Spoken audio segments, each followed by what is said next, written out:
నుంచి చదువుదాం.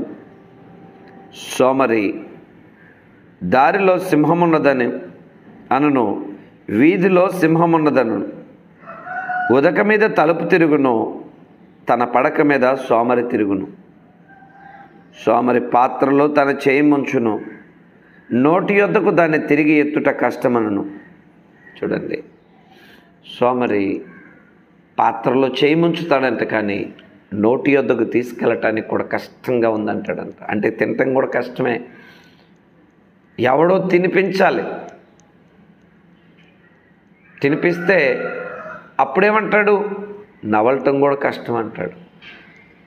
మరి ఎవరు నవలాలి?